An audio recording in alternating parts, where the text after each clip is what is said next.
Assalamualaikum warahmatullahi wabarakatuh. Bismillahirrahmanirrahim. Alhamdulillahi wa kafa wassalatu wassalamu ala sayyidil mustafa wa ala alihi wa ashabi ahli sidki wal wafa amma ba'du. Masih bersama kami lagi di channel Gus Baha Muhibbin. Muhibbinnya para pecinta pengajian Gus Baha. Kali ini kita akan belajar, kita akan ngaji lagi kepada beliau panjenenganipun Gus Bahauddin Nur Salim dari Rembang. Insya Allah semoga ilmu-ilmu yang kita dapatkan nanti bisa bermanfaat bagi kita fid dini wad dunya wal akhirah. Amin Allahumma amin. Langsung saja kita ke materinya. Fadlillahi wa birahmati fabidzalika falyafrahu. Ajarkan Muhammad atau katakan Muhammad pada umatmu, sebaiknya atau seharusnya mereka hanya gembira dengan melihat fadlnya Allah dan rahmatnya Allah. Ini harus kita pahami mulai dari konstruksi yang paling pokok, yaitu akidah. Dua ahwal, ahwal itu satu perilaku sosial. Tiga mutammimat, sesuatu yang tidak pokok, tapi kita butuhkan dalam mengawal hidup ini. Saya beri contoh, orang itu sampai maksiat, itu karena cari kesenangan. Misalnya baru penat itu, ingin seneng, ada orang yang macam-macam lah, ingin melihat maksiat, apa itu pornografi, apa nyabu, apa macam-macam. Itu sebetulnya agama punya konsep yang luar biasa, yaitu seharusnya seseorang itu gembira dengan ketaatan. Lalu pertanyaannya, caranya gembira gimana? Gembira itu mudah. Jadi misalnya kamu sujud sama Allah Subhanahu wa taala. Terus cara berpikir begini, ini sekaligus ijazah. Cara berpikir begini. Ya Allah, ini kata Sayyidina Ali, kafani izzan an akuna laka abdan wa kafani fakhron antakuna li robban. Ya Allah, betapa sialnya saya andaikan saya jadi budak dari makhluk yang sama. Misalnya sampean itu seorang kiai atau rektor atau doktor atau orang terpelajar, kemudian kamu jadi budak atau hamba dari makhluk yang setara, betapa hinanya saya. Maka kata Sayyidina Ali, ya Allah, saya ini cukup bahagia, cukup bangga karena jadi budak, jadi hamba dari zat yang super atau yang maha super. Ini kok Allah Subhanahu wa ta'ala. Sehingga ada kebahagiaan yang luar biasa karena menjadi hambanya Allah Subhanahu wa ta'ala. Setelah bangga dengan jadi hambanya Allah, maka kita akan malu. Malu misalnya kok saya bahagia itu nunggu melihat pornografi, melihat maksiat. Itu terus menjadi malu. Kenapa saya bisa didikte oleh hal-hal seremeh itu? Ya, kita malu karena didikte oleh hal-hal yang seremeh itu. Karena kita didikte oleh nafsu.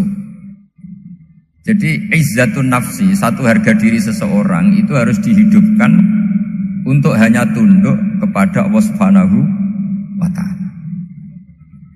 Sehingga Nabi itu melatih satu logika tarkul ma'asi. Nabi itu dulu ketika ada seorang pemuda yang, ya karena mungkin pemuda ya, dia itu mau masuk Islam, tapi uniknya kata pemuda tadi, saya masuk Islam tapi asal dibolehkan bebas zina. Jadi ini agak sableng gitu. Jadi mau masuk Islam syaratnya dibolehkan apa? Zina atau free sex gitu. Karena orangnya agak hiper. Itu Nabi tidak langsung mengancam dengan neraka enggak. Ketika mau pamit gitu semua sahabat melarang. Mah itu jangan, kamu jangan sowan Nabi, itu permintaan yang enggak masuk akal. Setelah lama ditahan terjadi kegaduhan di masjid, Nabi dengar itu ada apa itu? Itu ada pemuda yang mau masuk Islam tapi yasta'dzinuhu fi zina, tapi mereka minta izin ke Nabi untuk tetap boleh zina. Kata Nabi, pemuda itu suruh masuk, suruh menghadap saya. Ketika menghadap Nabi, saya ulang lagi, ketika menghadap Nabi, Nabi mengajarinya itu luar biasa. Nabi tidak langsung mengancam dengan neraka atau dengan azab itu enggak. Tapi kata Nabi, atuhibbuhu li ummik. Kamu suka kalau ibu kamu itu jadi demenannya orang banyak. Oh enggak ya Nabi, yang demen ibu saya tak bacok kan. Karena ini ya agak preman, di mana-mana orang nakal agak preman. Terus atuhibbuhu li bintik. Kamu suka kalau putri kamu ya digitukan orang-orang. Oh ya enggak Nabi, yang gitukan putri saya tak bacok. Atuhibbuhu li kholatik. Kamu suka kalau bulik kamu digitukan. Atuhibbuhu li ammatik. Kamu suka kalau saudara bapak kamu digitukan. Nabi itu mengeset ya. Cara sekarang itu cuci otak mungkin. Nabi itu meluruskan otaknya anak muda itu. Betapa buruknya zina. Cara bahasa Arab ditakbih. Betapa buruknya zina. Kamu suka kalau korbannya ibu kamu, putri kamu, bude kamu, bulik kamu. Sehingga orang itu matur ya hasbuka ya Rasulullah, ini sudah cukup. Saya tidak pernah melihat sesuatu seburuk zina. Jadi fa'alqallahu fi qalbihi bughdha zina. Kemudian Allah meletakkan di hatinya, menanamkan benci zina. Sehingga akhirnya pemuda tadi menjadi iffah, menjadi menghindari zina. Artinya begini ya, ini mungkin yang lolos dari para kita sebagai dai, kita tidak belajar banyak tarbiyahnya Rasulullah SAW. Jadi kalau kita benci maksiat itu jangan hanya ditahdzir, ditakutkan neraka itu enggak. Jangan hanya itu. Tapi di logika.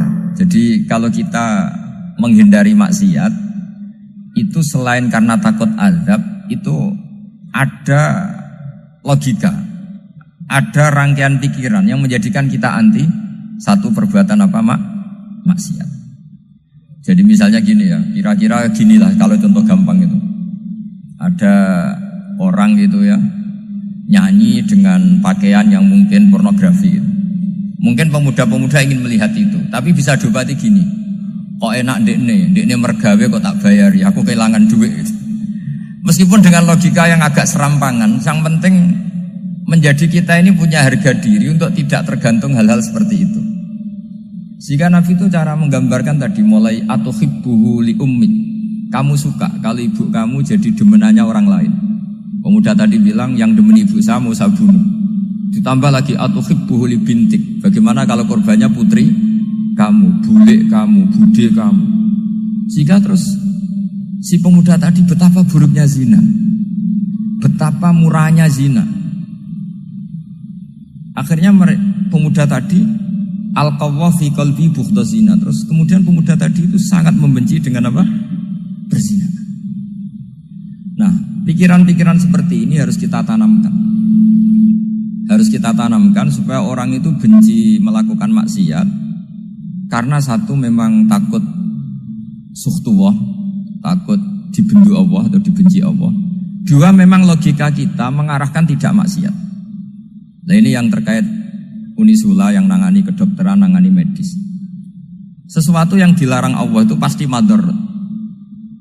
Maka untuk melarang seseorang bergantung sama narkoba misalnya atau hal-hal yang bahaya pada fisik, itu satu tentu bagi ahlullah, tentu karena takut Allah.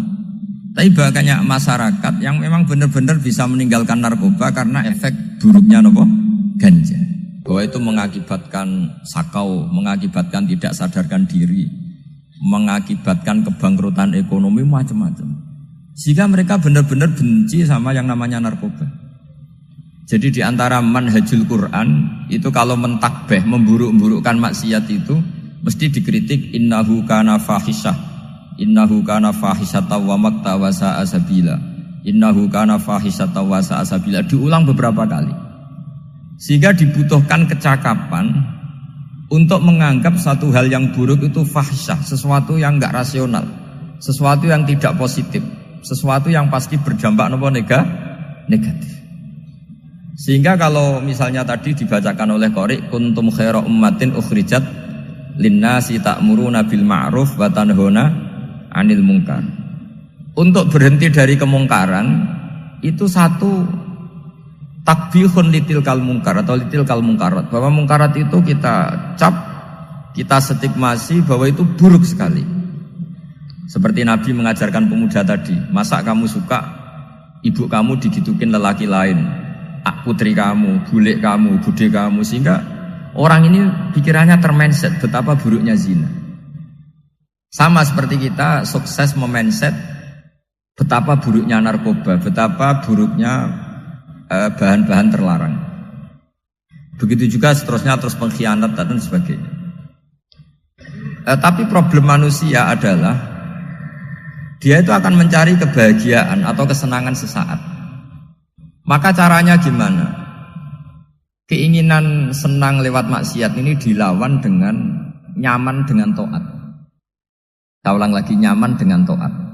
Sehingga ulama dulu punya kalimatul munajat, artinya kalimat hubungan pribadi sama Allah yang menjadikan orang itu nyaman. Dan ini yang diajarkan kitab-kitab tasawuf. Kitab tasawuf itu sukses mengajarkan melihat alam raya ini semuanya nyaman, termasuk yang mengecewakan. Itu dianggap nyaman. Saya berkali-kali mengajarkan ilmu ini karena ini musalsal ila Rasulillah SAW. Itu pernah suatu saat Imam Ahmad itu dipanggil sama tetangganya, anak muda. Tentu Imam Ahmad ini orang yang sangat soleh, sangat waroi, sangat tunduk sama perintahnya Allah dan Rasul. Pemuda tadi manggil, ya Ahmad, datang ke rumah saya. Imam Ahmad datang. Setelah sampai ke pemuda tadi, sudah pulang lagi, saya tidak butuh kamu. Pulang lagi. Setelah sampai rumah dipanggil lagi, ya Ahmad, datang lagi. Datang lagi. Oh, saya tidak jadi butuh, pulang lagi. Sampai 3 kali. Dan itu perangai ekspresi Imam Ahmad itu atau ulama lain yang sesoleh beliau itu nyaman, indah. Beliau tetap senyum-senyum nyaman itu.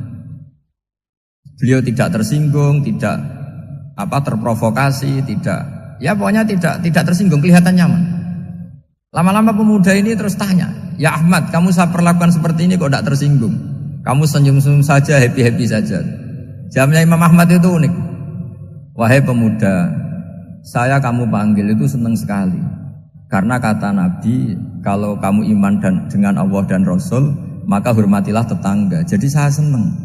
Karena nuruti perintah Allah untuk menghormati tetangga. Jadi tidak ada urusannya dengan kamu. Kagetnya kayak apa?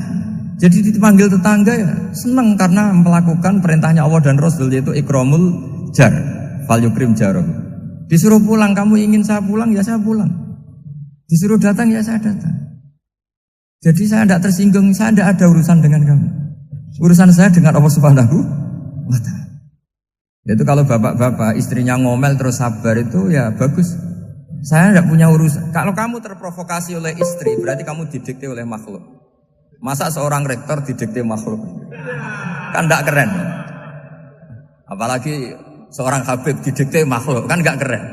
Yang bisa mendikte kita hanya Allah Subhanahu wa Ta'ala. Dan Allah mendikte kita, mengajarkan kita wa ashiruhunna bil ma'ruf fa in karihtumuhunna fa asa an takrahu shay'an wa yaj'alallahu fi khairan katsira. Jadi cara melihat istri kita bawel gitu atau cerewet, alhamdulillah ini ada pahala tanpa modal, cukup sabar.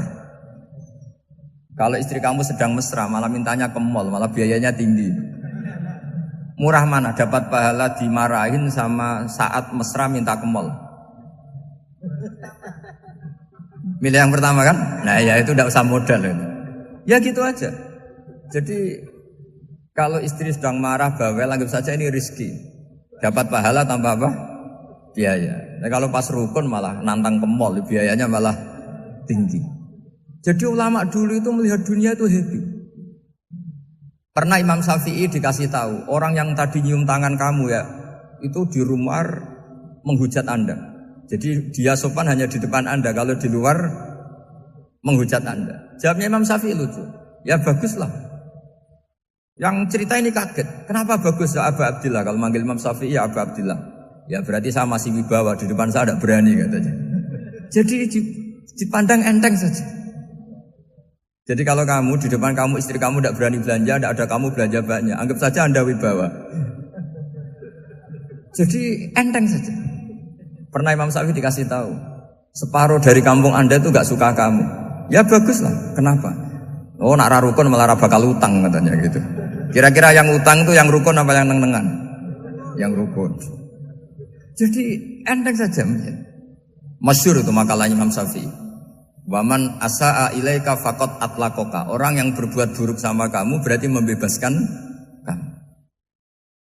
Kalau saya sedang nenengan sama Habib Hasan Toha Putra, beliau naik Alphard nggak nawarin saya sah karena baru nenengan. Tapi kalau sedang rukun malah harus repot mana? Rukun sama ndak rukun? Repot rukun sebetulnya. Jadi Imam Syafi'i itu happy saja. Kalau sedang rukun sama tetangga ya dianggap rukun itu satu kenikmatan. Sedang ndak rukun ya dianggap satu kenikmatan. Jadi orang dulu itu serilek itu melihat dunia. Kalau kita kan enggak, ego. Wah saya ini suami kok dimarahin istri. Wah ini egonya bangkit. Padahal egonya bangkit itu ada kebodohan di situ. Yaitu seorang rektor didikte seorang istri, seorang makhluk. Apalagi kalau Anda daftar wali itu tidak akan jadi wali. Ini wali kok tunduk sama makhluk. Karena didikte apa? Makhluk. Maka Imam Ahmad ketika tetangganya bully gitu ya santai saja, beliau happy. Ketika pemuda tadi iskal janggal, kenapa kamu gak tersinggung ya Ahmad? Memangnya saya harus tersinggung gimana? Kan tak panggil gak jadi, tak panggil gak jadi. Hei pemuda, saya ini gak punya urusan dengan kamu. Saya nuruti kamu karena perintahnya Allah. Saya senang melakukan perintah Allah, harus berbaik sama kamu. Sampai 3 kali. Jadi kebahagiaan ini pula yang harus kita latih dalam melakukan ketaatan. Tapi memang obsesi saya terbesar atau cita-cita saya terbesar memang setiap ngaji saya ingin orang mukmin semuanya itu bahagia. Dengan bahagia itu mereka tidak neko-neko ingin mencari kebahagiaan lewat jalur apa maksiat. Sehingga dalam konstitusi ulama yang ditulis di kitab-kitab usul fikih, dan itu kitab yang saya kaji, selalu saya kaji. Itu membela-bela sesuatu yang mubah itu sampai luar biasa. Karena melihat mubah itu misalnya Anda tidur itu berstatus mubah. Anda bermain catur berstatus mubah. Anda rileks sama teman jagongan semalam dengan teman rektor atau dosen atau yayasan itu melihatnya bukan mubah tapi tarkul maksiyah. Misalnya saya semalaman asik musamarah itu jagongan malam sama Habib Toha Al-Munawwar. Itu Allah ngitungnya bukan, wah ini jagungan ngalor ngidul tidak penting tuh enggak. Malam itu bahak tidak ke dugem, tidak ke tempat maksiat. Sehingga ada ulama yang mengatakan mubah itu enggak ada. Saya ulang lagi, mubah itu enggak ada. Kan umumnya ulama bagikan wajib, ya kan, haram gitu. Terus diantaranya mubah, sunat, makruh. Ada ulama yang mengatakan mubah itu enggak ada. Kenapa? Logikanya begini, itsma min mubahin illa wa yatahaqqaqu bihi tarku haramimma. Karena tidak ada mubah yang Anda lakukan kecuali saat itu pasti ditinggalkannya sebuah keharaman.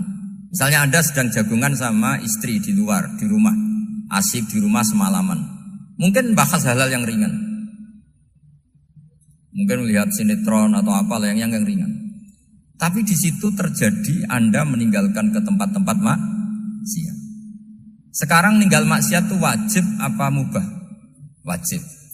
Padahal Anda sedang melakukan mubah. Nah itu dicatat oleh Allah itu tarkul haram, meninggalkan keharaman. Jika masyhur dalam cerita wali-wali itu, Abu Yazid yang seperti itu ibadahnya pernah tanya, ya Allah lalu yang makomnya orang seperti saya siapa? Karena beliau semalaman ibadah terus. Sama Allah dijawab, ya yang tidur di pinggir kamu itu. Abu Yazid, loh kok bisa ya Allah? Dia kan tidur terus. Ya kan dia tidur berarti meninggalkan keharaman. Ngomong sing potongan tukang maksiat itu apik turu apik melek kira-kira gitu. Apik turu. Timbang sama nak melek pola wis turu ae kira-kira gitu. Jadi enggak usah dipaksa tahajud, dipaksa qiyamul lail itu. Iya kalau qiyamul lail. Kalau dapat informasi, kesini ikut saya terus katut kan repot.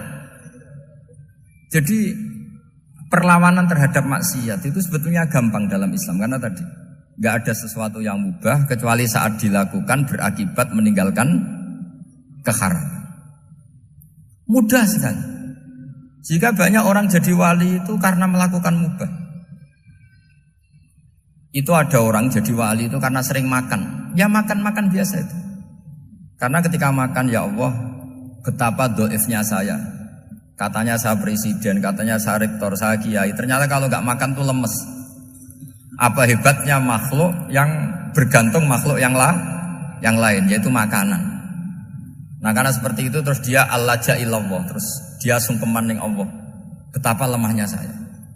Sebab itu ketika Quran mengkritik dan dengan tanda kutip kemungkinan Tuhannya Isa bin Maryam, itu ngeritiknya sederhana Quran itu. Mal masih ibnu Maryam illa rasul qad khalas min qablihir rusul wa ummuhu siddiqah kana yaqulanit ta'am. Isa itu tidak Tuhan, wong dia makan. Kamu kebayang enggak misalnya punya Tuhan, wah tadi Tuhan mampir ke rumah saya, dia lemes. Setelah tak kasih makan sehat lagi gitu. Itu kan enggak kebayang. Gitu. Tapi Tuhan marung di rumah saya, lemes tak gratisin, kayaknya enggak punya uang gitu. Setelah makan wah gairah lagi. Kebayang enggak punya Tuhan seperti itu. Sehingga Quran kalau gojlok sederhana, karena yakulanit Tuhan. Sehingga wali-wali itu kalau makan itu sadar lemahnya dirinya, betapa dirinya tergantung makanan. Sesuatu yang tergantung itu artinya tidak hebat, tidak Tuhan. Jadi untuk menjadi wali, untuk menjadi dapat ridhonya Allah itu sebenarnya sederhana. Termasuk ada cara jadi wali yang agak kacau, tapi ini ya benar, asal niatnya benar. Misalnya Unisula besar, ya kurang besar lagi. Kita sudah punya uang, kurang banyak uang lagi. Itu Nabi Ayub, itu kan seorang nabi. Pernah diuji Allah, ini ada di Sahih Bukhari. Nanti kamu tanya, hadisnya Sahih enggak? Ini ada di Sahih Bukhari. Kadang orang kota itu aneh, enggak ahli hadis tapi tanya, Sahih enggak? Padahal andekan dibodoni Sahih, ya ngandel saja. Jadi kadang ya aneh. Oh enggak tahu kok tanya itu. Itu Nabi Ayub itu sudah kaya, pas itu sudah kaya. Bukan cerita yang masih miskin, memang sudah kaya. Beliau di kamar dihinggapin satu belalang dari emas. Setelah belalang itu dikejar, ternyata yang jenis itu banyak, semuanya dari emas. Ngambil sana sini, ini yang kesak ini dipenuhin, saku ini dipenuhin, sampai banyak. Sama Allah digojlok, kamu itu Nabi saya. Kenapa kamu mengumpulkan harta sebanyak itu? Kamu itu Nabi saya kok rakus? Jawabannya Nabi Ayub unik. Ya Allah, siapa yang bisa kenyang dari rahmatmu? Ya, jadi kalau kamu punya uang 1 miliar, kok ingin 1 miliar 100, ingin 1 miliar 200, itu cara ngitung bukan uang. Ya Allah, siapa yang bisa kenyang dari rahmatmu? Karena rahmat Allah tidak terbatas. Sudah Gusti, tenang saja. Meskipun saya gini, rahmat Anda tidak akan habis. Sehingga waroi ada ilmunya, tomak juga ada ilmunya, termasuk ragus itu juga ada ilmunya. Misalnya begini, ini contoh ragus yang ada ilmunya begini. Ini saya beri contoh. Mungkin yang boleh niru orang-orang soleh, kalau nggak soleh jangan. Imam Syafi'i ini cerita nyata. Imam Syafi'i itu dulu ketika ngaji masih muda itu nggak suka sama guru yang kaya. Kebetulan dia punya guru miskin terus. Namanya Sufyan As-Tsauri, itu miskinnya Masya Allah. Sufyan bin Uyainah juga miskin. Jadi dia miskin, punya guru miskin terus. Sehingga idolanya ya sama guru-guru yang miskin. Suatu saat guru-guru ini menyarankan dia ngaji Imam Malik. Imam Malik itu kaya raya.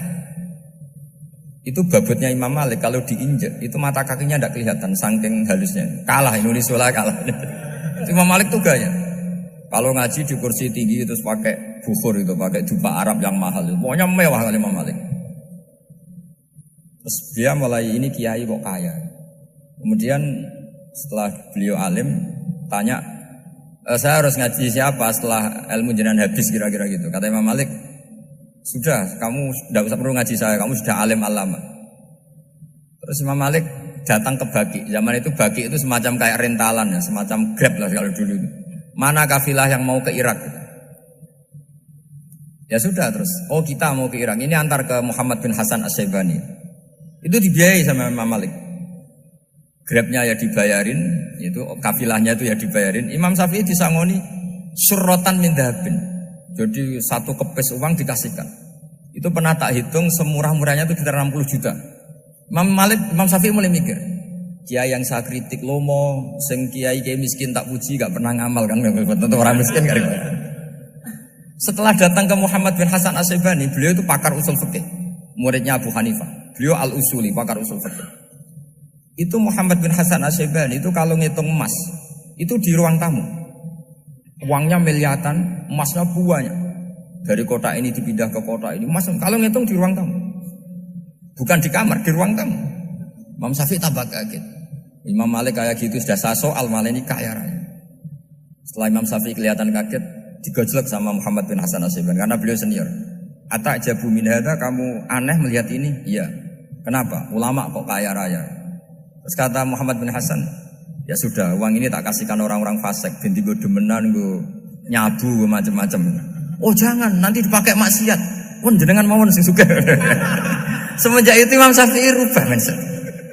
Jadi kalau kampus ini ingin akreditasi A, ingin mulia, ingin apa, kamu ridho kalau yang punya prestasi seperti itu adalah orang-orang fasik. Ridho enggak? Enggak kan?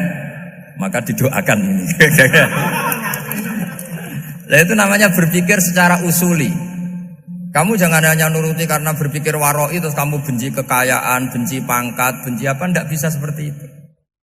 Karena pangkat dan kekayaan ketika dikelola secara kesolehan maka akan menjadi energi positif yang luar biasa. Semenjak itu Muhammad bin Hasan Asy'ibani berhasil mendidik Imam Syafi'i. Sampai akhirnya keterusan Imam Syafi'i berpendapat kalau orang Islam bisa bikin rumah tingkat kok punya rumah reok itu haram. Akhirnya keterusan. Kalau bisa jadi bupati kok jadi ketua RT juga haram. Karena al-Islam ya'lu wala yu'la alaih. Islam itu luhur bukan bisa diluhurin. Sehingga rata-rata orang Syafi'iyah termasuk kiai-kiai Indonesia itu rata-rata ya agak-agak politikus. Ya agak-agak kedonyan, mungkin sebagian ya kedonyan tenan gitu. Karena gak ridho gitu loh. Kalau kesempatan itu dikuasai orang fasik kemudian menjadi kekuatan maksiat. Coba kalau bupati itu orang yang fasik. Kemudian programnya supaya rakyat seneng semalaman dangdutan yang purno misalnya.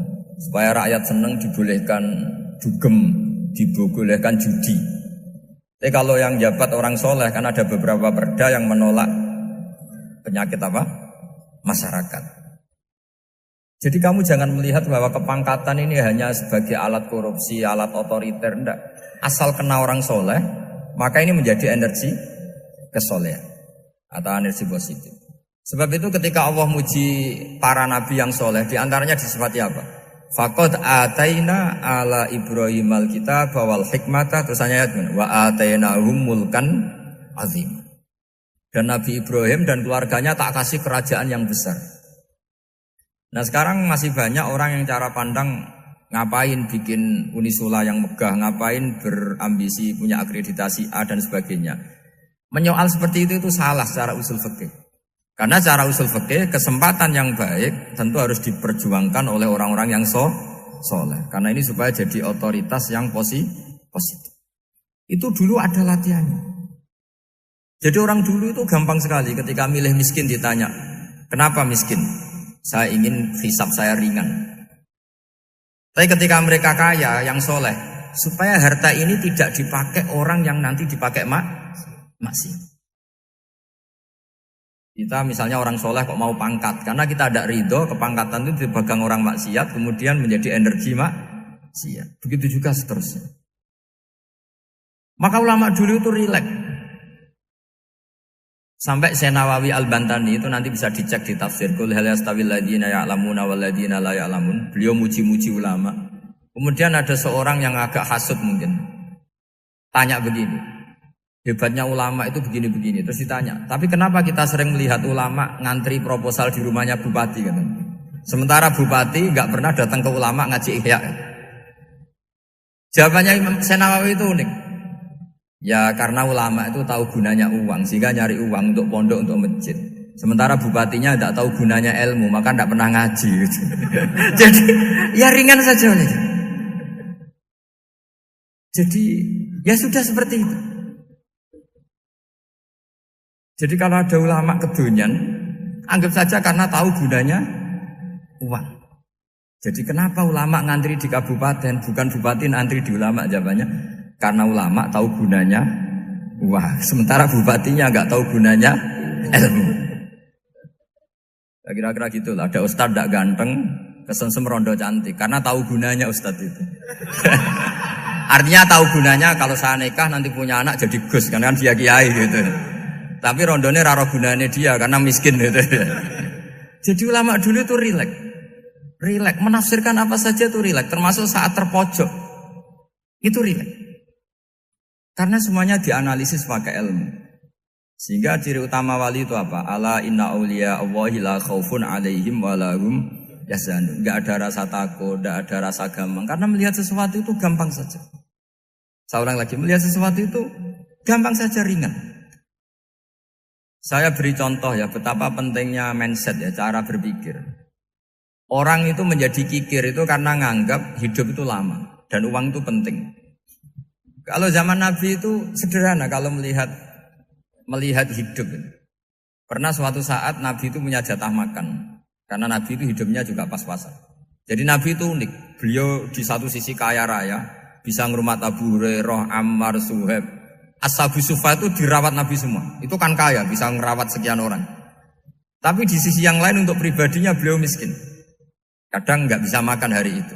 Tapi di saat yang sama bisa merawat Ahlus Sufa. Jadi keliru kalau orang hanya cerita Nabi itu miskin, untuk makan dirinya aja susah. Itu keliru. Kelirunya kalau tidak diteruskan, tapi Nabi mampu menghidupi ahli sufa. Singkat cerita jatah makannya Nabi itu dikasihkan orang ketika Nabi tanya, ya Aisyah, makanan jatah saya di mana? Oh ya Rasulullah, tadi ada orang minta tak kasihkan, maka makanan itu habis. Apa kata Nabi? Kamu salah Aisyah. Yang kamu kasihkan itu justru yang masih. Ya yang kamu kasihkan itu justru yang masih. Sehingga Nabi menganggap, makanya Nabi terus ngendikan. Ya kalau mukhatabnya lelaki ya kira-kira begini. Wahal laka min malika illa ma akalta fa'afnaita walabista fa'ablaita. Terus tanya wa tasaddaqta fa'abqaita kata Nabi. Harta kamu ya kamu makan kemudian ke WC jadi kotoran atau punya pakaian mewah nanti rusak. Wa tasaddaqta fa'abqaita. Ada yang kamu sedekahkan yaitu yang abadi sampai akhir. Sehingga banyak pengusaha yang mencintai saya setelah tak ajari hadis itu. Misalnya punya uang 1 miliar karena dia spekulan atau pedagang rawan bangkrut, disedekahkan ke masjid 50 juta, yaitu yang abadi. Jadi kalau suatu saat bangkrut, dia masih punya uang 50 juta di akhirat. Jadi Nabi itu mengajari sedekah itu apa? Ya sedekah itu pengabadian uang. Kalau kita kan enggak, bilang sedekah itu nguras uang. Itu pikirannya setan dan pikirannya orang Islam. Itu cara berpikir setan, bukan cara berpikir umat apa? Sehingga Sayyid Ali Zainal Abidin itu kalau ada orang minta, kemudian beliau ngasih, itu beliau bilang gini, marhaban biman hamala zati ilal akhirah. Matur nuwun nggih jenengan sembeto sangu kula nate. Jadi dianggap teller saja. Orang yang minta uang beliau itu dianggap tukang nyatet bank ini. Karena sudah ditabungkan, ya sudah. Kalau kita kan enggak, wah pengemis tuh ganggu gini-gini. Kecuali pengemis profesi ya mungkin kita agak-agak enak. Mari zaman akhir tuh ada pengemis apa? Profesi. Jadi repot teman. Terus tak beri contoh lagi kebahagiaan ketika kita milih Islam moderat. Islam kita diajarkan guru-guru kita, utamanya oleh guru kita Mbah Maimun. Saya juga sering ketemu beberapa ulama dunia termasuk Habib Umar. Saya juga ikut sowan ke sini pas beliau sama Habib ini Hasan Toha Putra di sini sama orang-orang moderat itu cara berpikir juga luar biasa indah. Beliau pernah cerita ya beberapa ulama lah, banyak yang cerita itu. Saya pernah diceritani seorang alim ketika ada orang ekstremis itu mau ngebom di tempat maksiat. Kebetulan yang maksiat itu kebanyakan ya orang Islam. Karena di negara yang mayoritas Islam. Ditanya sama Syekh Sa'rawi. Syekh Sa'rawi itu mufassir top di mana? Mesir. Ini mau tak habisin karena mereka orang Islam kok maksiat terus. Terus ditanya sama Imam Sa'rawi. Laumatu ala khini ma'asihim aina masiruhum. Kalau mereka mati dalam keadaan maksiat, mereka kemana? Ya ilanar, mereka pasti masuk neraka. Terus ditanya sama Imam Sa'rawi. Wahal masiruhum ilanar muradun nabi amlah. Punya umat maksiat kemudian mati masuk neraka, itu yang diinginkan Nabi apa enggak? Ya tidak aja. Ya sudah, enggak usah dibom, ditunggu tobatnya kata. Karena kalau mati dalam keadaan itu ke neraka dan itu tidak yang diinginkan Rasulullah Sallallahu Alaihi Wasallam. Terus ekstremis ini menjadi tobat, tidak berpikir ekstremis Mas. Jadi orang itu harus berpikir mindset yang baik. Meskipun kadang berpikir baik itu ya agak-agak kacau. Ada seorang wali majdub itu kalau berdoa agak kacau, tapi nggak bisa dibantah. Masyhur itu doa itu. Ini sekaligus ijazah, tapi kalau sebelum wali nggak boleh. Itu datang ke makamnya Rasulullah SAW. Terus doanya itu begini. Ya Allah, sekarang terserah engkau. Ya Allah, sekarang terserah engkau. Jika saya kamu jadikan orang soleh, jika saya engkau jadikan orang soleh, maka surra habibuk, maka kekasihmu ini senang. Yang susah musuhmu yaitu setan. Tapi kalau engkau menjadikan saya orang fasik, maka yang susah kekasihmu, yang senang musuhmu. Jangan punya dua pilihan itu. Wah itu kan doa tapi kayak teror itu. Ya jadi berdoa di Raudhah. Wah itu pasti mandi itu karena agak-agak maksa Tuhan itu. Ya Allah, engkau punya dua pilihan. Jika saya jadi orang soleh, maka kekasihmu ini senang. Musuhmu yang susah yaitu setan. Tapi jika saya jadi orang fasik, maka musuhmu yang senang, kekasihmu yang susah. Mohon terserah jenengan, mau menyenangkan kekasihmu, apa menyenangkan musuhmu gitu. Kira-kira gimana? Kalau tertarik boleh doa itu dipraktekkan.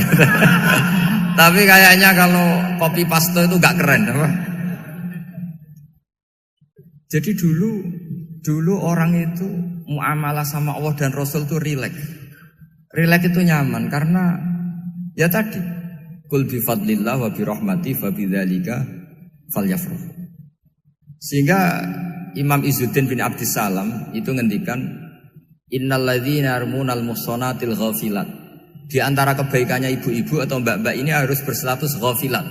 Perempuan-perempuan pelupa. Ghafilat itu pelupa. Pelupa dari kenikmatan maksiat sehingga mereka dengan taat. Misalnya ada ibu-ibu atau mbak-mbak atau juga bapak-bapak tahajud, kemudian nyaman dengan tahajud itu. Kira-kira terbersit enggak ingin maksiat? Enggak kan, karena sudah nyaman dengan tahajud, dengan taat.